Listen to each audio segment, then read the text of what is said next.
maple leaf. Grab some flapjacks because maple is on the menu for episode 6 of The Changeling. This is Emma's episode, and it confirms some theories we had cooking up while giving us a great idea of where the heck the rest of this season will go. I'm JBuck. Welcome to JBuck Studios. Thank you so much for stopping by. Please click that like and subscribe button as it really helps out the channel and allows me to continue to afford Taco Bell's high-class cuisine. Mwah! Now let's get into episode 6 of The Changeling.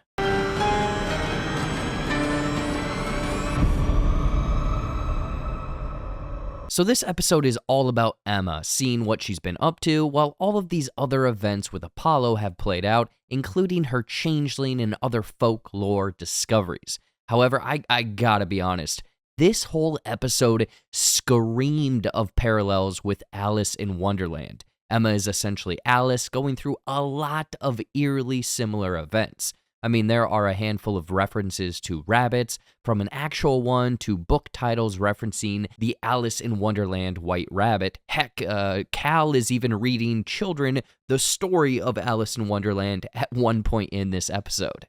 More parallels show Emma going down the rabbit hole, which is not only symbolized by the sewer pipe and flipping camera, but there's also circles or holes shown on the ferry and taco truck resembling the red string she had tied around her wrist. All of this sends her into a world where things are completely flipped upside down to her.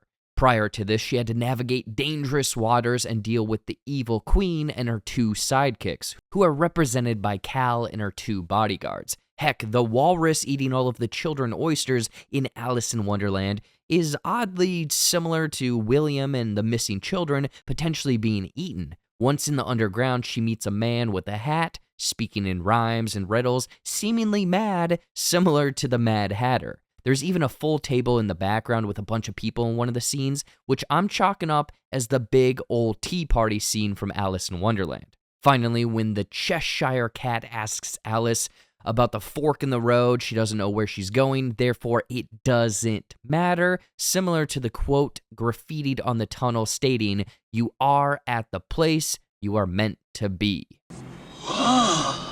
This cannot be accidental, because if so, I too have gone too deep into the rabbit hole, but I'm saying Emma's wacky adventures are showing a similar meaning to the story of Alice in Wonderland. In that, part of the takeaway meaning is a child's struggle to survive in the confusing world of adults. But in Emma's case, it's an adult's struggle to survive in the confusing world of fairy tales and make-believe turned real.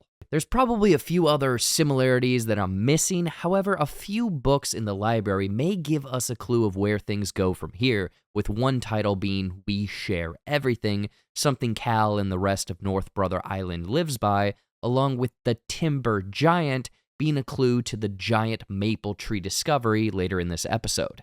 Now, part of me wants to say that the dream creature is the same one that's been kind of making cameos here and there in some of the previous episodes, but after way too much research, I think this weird sea creature is different from that, either being the sea serpent of Norway or the Kraken, both mentioned in Norse mythology, living in the sea, and big enough to save a ship, again, cleverly hidden in the opening scenes of episode 1. I'm not too keen on mythological bestiality.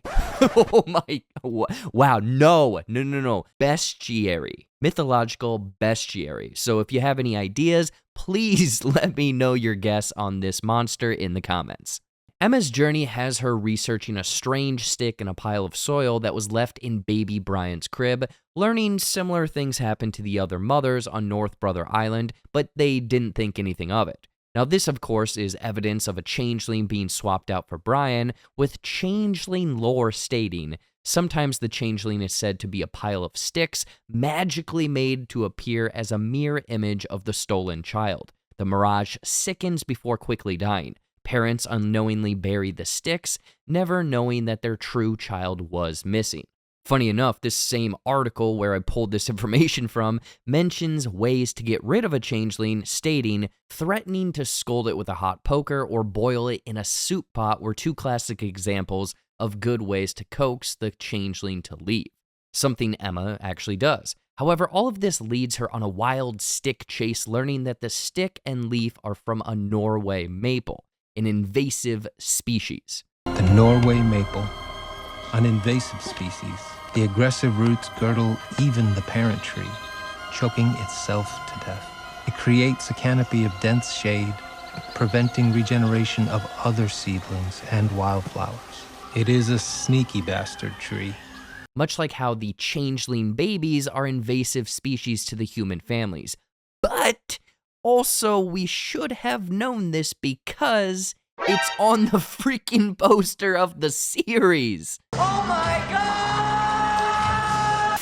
Assuming the changelings are created from materials that are native to wherever they've come from, Emma is smart to research, New York City tree maps, later learning from former Burger King Kids Club member Wheels that the Forest Hills area of Queens used to be called Little Norway, something that we mentioned in our theory video. Settled in 1825, the same year as the Restoration's voyage, and there is a forest there, so no doubt there's going to be a glamored portal transporting Emma from the bustling city to the wild wilderness. That is, if this same poster is again giving us more clues. I'll talk more about a crazy connection to Forest Hills later. Yes, I'm teasing ya, but let's move on.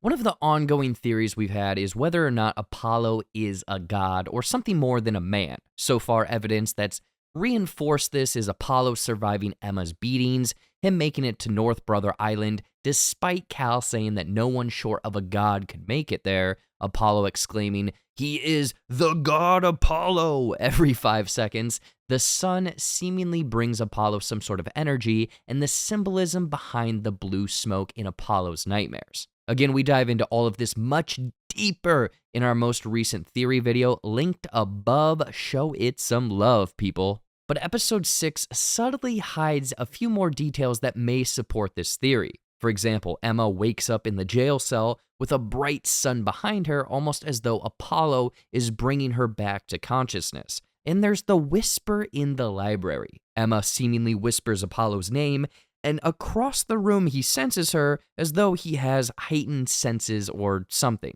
Going even further with this theory, I'm curious if Apollo and Emma are a play on the god Apollo and his twin sister Artemis. Obviously, take out the sibling relation aspect of this, but Artemis is the goddess of the hunt, the wilderness, childbirth, amongst other things. And in this episode, Emma's off hunting for her baby Brian, having explored the wilderness of Brazil already, while having to go off and explore the wilderness of Forest Hills.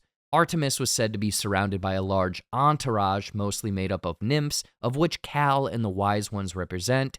The bond or memories of Apollo allowed her not to drown, and Emma glowed blue. She was blue at the end of this episode, almost like she's radiating her newfound power. I mean, it would be shocking, but a lot of the evidence is there. Let me know in the comments if I'm going too far down the rabbit hole, much like Emma. Now, where Emma is going has kind of been breadcrumbed to us through this entire series, but the title of Apollo's fairy tale book, To the Waters and the Wild, gives us a big hint.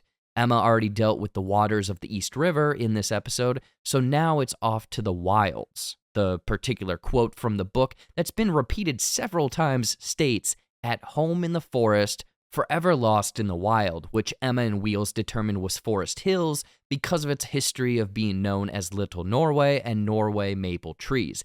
And guess who happens to live in Forest Hills? William Webster Wheeler. What a twist! In episode 4, Patrice rattles off what he knows about William, stating he owns a house there. William Webster Wheeler, gotta love alliteration. Born in Levittown, owns a house in Forest Hills on 86th Street. So it's no coincidence this all lines up because of his Norwegian origins, but I'm curious if baby Brian is hidden in William's Forest Hills home, or if this is going to be some sort of glamored portal to a much more fairy tale-like wilderness hidden in the middle of New York City, lost in the wilds of the city. Either way, I think this is exactly what's going to be revealed soonish. But that is everything for episode 6 of The Changeling. They've got to start revealing some big things because I'm pretty sure they cannot wrap this thing up with only 2 episodes left. So maybe a season 2 is looking like it may be in the cards. Anyway, I'd love to hear all of your thoughts, theories, weird folklore or mythological things we may have missed in the comments below, and how are you liking this series so far? Also, giveaway competitions have started up, as we'll be giving away 2 copies of Across the Spider-Verse on the 15th of October, and all you gotta do to get a chance of winning this is like this video, make sure to subscribe with notifications on, and drop a comment below with your thoughts on The Changeling. We pick the comments at random, and the winners of our last giveaway are on screen right now. So if that's you, message me on Twitter, Instagram, Facebook at my respective handle. And if you haven't, please check out all of my other social media accounts for my Shorts and Clips YouTube channel, TikTok, Instagram, Facebook, everything. Any and all support really helps us out and keeps us creating these high quality videos for all of you. So please and thank you. We'll see you in the next video. Peace out.